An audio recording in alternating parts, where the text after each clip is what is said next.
Unpredictable team है। क्या आप अब बैक करते हैं इस टीम को? Because this is the team that we have. करना पड़ेगा ना, अब तो बैक करना पड़ेगा, क्योंकि इसके अलावा हमारे पास चारा कोई नहीं है। जैद साहब वाकई इतनी खराब टीम है? आफिर साहब देखिए, मैं बता रहा हूँ ना, टीम अनाउंस हो गई और चेयरमैन साहब ने मंजूरी दे दी, ठीक है। आज हम ये बात कर रहे होते हैं कि जनाब उसको 4 दिन पहले रखा क्यों था, जब आप निकाल रहे हैं तो बेस क्या था, उसकी बेस मांगेंगे ना सारे। तो कंट्रोवर्शियल हर चीज में होती है कि यार सब बंदे ये सवाल कर रहे थे उसको रखा किस बात पे था जो आज निकाल दिया और बगैर खिलाए निकाल दिया। बगैर ना कोई अगर मैच 2 खेले होते तो पता लगता कि यार ये वजह थी। तो इसमें ये भी नहीं कि यार उसे ना निकाले, वही लड़कों को हमने टूर कराया, बिल्कुल घूमे, मुल्क घूम के आए और वापस आकर ड्रॉ।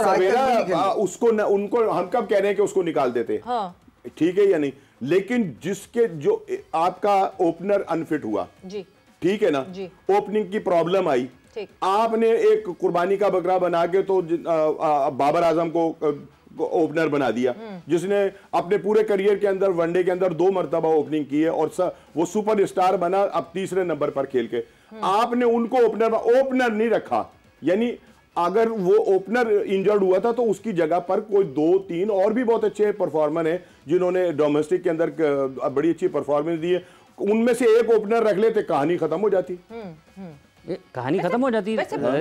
मैं राणा साहब, मुझे थोड़ा सा एक ये जो डिबेट चल रही है ना, ऐसा लगता है जैसे पहले से ग्राउंड बन रहा है कि नहीं जी, अगर परफॉर्मेंसेस अच्छी नहीं आई तो हर बंदे को सेव करने के लिए पहले से बातें हो रही हैं जी। बाबर को ओपन करा रहे हैं, ऐसे परफॉर्म करके देगा। बाबर ने साउथ अफ्रीका में 3 ODIs खेले, ठीक है, जिसपे 2 50s बनी है और उन 2 50s पे हम वाह कर रहे हैं कि बाबर ने 50s किए। एक ODI में वो 3री बॉल पे आ गए थे क्योंकि अब्दुल्ला शफीक फौरन आउट होकर चले गए। दूसरे ODI में वो 14th बॉल पर आ गए थे। कितनी बॉल पुरानी हो जाती है, कितनी बॉल हिलना बंद हो जाती है, कितना एक ओपनर और एक 1 डाउन प्लेयर पोजीशन के प्लेयर में फर्क आ जाता है, कोई फर्क नहीं आता। तो फिर अभी अगर एज ओपनर ही डायरेक्टली खेल रहे हैं, क्या बोर्ड पे एक विकेट के कॉलम में एक देखने के बाद उनको तसल्ली हो गई कि वो 50 कर सके? बात ये कि जब उन्होंने 2-50 किए ना, जब उन्होंने 2-50 किए ना और 80 भी किया, ठीक है ना, उनका मुराल जो था वो हाई हुआ। ठीक, वो जो एक डिक्लाइन में जाते थोड़ा सा निकले ना वो जी, आपने फिर उनको एक इम्तिहान में डाला और वो फिर आउट हो गए। 3 बॉलों बाद आ गए थे वो। तो फिर क्या 1 डाउन और चलिए 3 बॉल बाद आए, 3 बॉल बाद आए या 10 बॉल बाद आए, ठीक है ना, यहाँ पर आकर तो फिर उनके साथ वही हुआ जो हो रहा था। और अगर फिर हो गया आज तो फिर क्या होगा? फिर अगले मैच में दोबारा इंतजार करेंगे, अगला मैच, फिर अगला मैच। जो उसकी पोजीशन है आप उसको उस पर खिलाएं, जो था ओपनर उसकी जगह ओपनर रखते आप। तो फिर वो ओपनर स्पिन बॉलिंग कैसे करता? उसको रखते, अगर आप लेट्स से इमाम को रख लेते, साइम की जगह पे स्पिन बॉलिंग आती है इमाम को। साइम आपको सिर्फ ओपनिंग नहीं दे रहा था, साइम आपको स्पिन बॉलिंग भी दे रहा था। भाई वो तो अलहदा, साइम का तो किस्सा ही अलहदा है ना। आपके पास आपने रख तो लिया, खुशदिल को रख तो लिया, तो आप आगा से बॉलिंग करवा तो रहे, तो आपने इब्रार को रख तो लिया, आपने दुनिया को बताने के लिए दे दिया कि हमारे पास भी 3 स्पिनर हैं, ठीक है ना, आपने बता दिया। तो इमाम अगर ना करता तो कोई आसमान गिर जाता। नहीं तो 15 में और कहां रखते इमाम को? किसकी जगह? आपने कहा खुशदिल को रख लिया, फहीम को रख लिया, आप उसकी ओपनर की जगह रखते ओपनर। अरे स्क्वाड में जगह बाकी किसकी जगह पे रखते? स्क्वाड में किसकी जगह? साइम की जगह। तो खुशदिल को भी तो कह रहे हैं आप, फहीम को भी कह रहे हैं। मैंने कब कहा आपके लोग? मैं बता रहा हूं कि बाकी टीम आपने बनाई थी ना, ठीक है या नहीं? एक ओपनर का मसला था जो आपने नहीं हल किया और हला हो गई हर तरफ। जैदी साहब हला हो गई है। हाफिज साहब बात पता क्या है, टीम में जो 3-4 बैट्समैन होते हैं उनको ओपनिंग पे भी खेलना पड़ता है। कई दफ़ा लगातार 2 आउट हुए थे 2 ही गेंदों पे, तो वो नई ओपनर ही होता है जो उसको करनी चाहिए और होता ही है।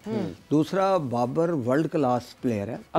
जैद साहब, अब्दुल रज़ाक ने कभी 1 डाउन पे बैटिंग की थी? क्लब में आपकी तरफ से खेले, उससे पहले सारी दूसरी क्रिकेट खेले, 1999 के वर्ल्ड कप पे गए तो, और कितने रन किए थे। मैं जो बात कहना चाह रहा हूँ ना वो आप जरा सुन लें कि बाबर आजम इस वक्त वो उस क्लास का खिलाड़ी है कि अगर वो ये समझता है कि यार मैं ओपन नहीं कर सकता, रिजवान से उसके ताल्लुकात वन है, चेयरमैन साहब हर बात सुनने को तैयार हैं, तो वो उनके पास जाके कहता है कि भाई मुझे आप 4थे नंबर पे ही रखें, बाकी ओपनर कोई और तैयार कर ले। और ये नहीं कि उसकी ना मानी जाती, ये भी मैं आपको बता दूँ।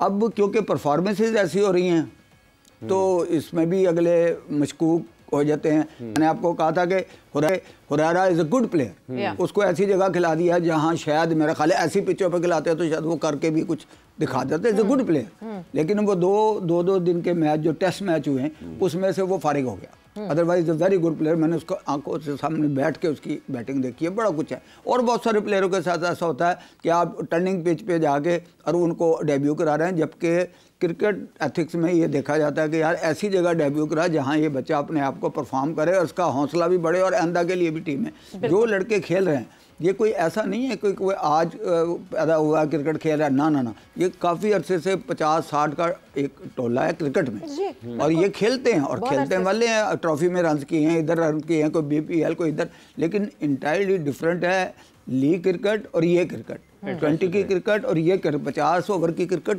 बड़ी करीब है टेस्ट क्रिकेट के कि आपको 50 ओवर खेलने पड़ते हैं।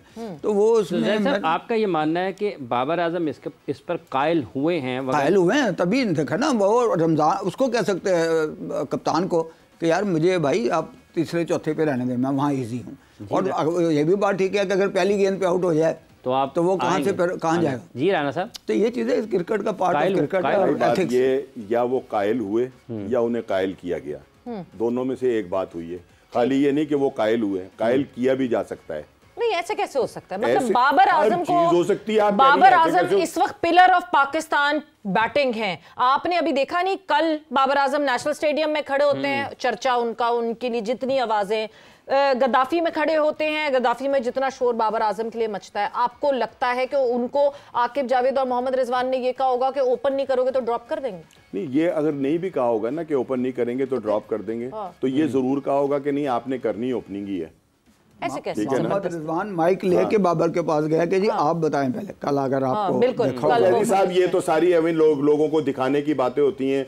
अब मैं यहाँ बैठकर कुछ कह दूंगा कि बाबर भी अब इतना बात यह कि बाबर अब इतना इजी नहीं है टीम के अंदर। ये मैं भी आपको बता दूं, टीम में होते हुए भी उसके खिलाफ भी बहुत कुछ हो रहा है, ठीक है ना। तो ये नहीं है कि कोई अगर बाबर बड़ा प्लेयर तो कप्तान खुद माइक लेके अगर अपने ओपनर के पास गए हैं तो इसका मतलब खिलाड़ी के पास गए, इसका मतलब तो वो किसी मतलब ये कि वो शाहनवाज के पास नहीं गए, वो बाबर आजम के पास गए। वही तो कह रहे हैं, ठीक है ना, दुनिया का बेहतरीन प्लेयर है, उसके पास गए, वो किसी छोटे बंदे के पास नहीं गए, यही कह रहे हैं। लेकिन वो मैं उससे बिल्कुल इख्तिलाफ करूंगा कि जी उन्होंने आमादगी, भाई आमादा किया भी तो जा सकता है। राणा साहब आपको मजबूर भी तो किया जा सकता है, नहीं आपने ये करना है। बाबर टीम में इस वक्त खुश नहीं है, बाबर के खिलाफ बहुत सारी चीजें हो रही हैं, सब कुछ हो रहा है। बाबर का बैट तो किसी ने ना रोका है, ना किसी ने बैट चोरी करके कहीं साइड पे रख दिया और उनको हाथ में चम्मच दे दिया कि उनसे रन्स नहीं बन रहे। ये तो बाबर को खुद करना है ना, बाबर ने अपनी परफॉर्मेंस से जवाब देना at the end of the day है। क्योंकि हम एक ब्रेक पर जा रहे हैं,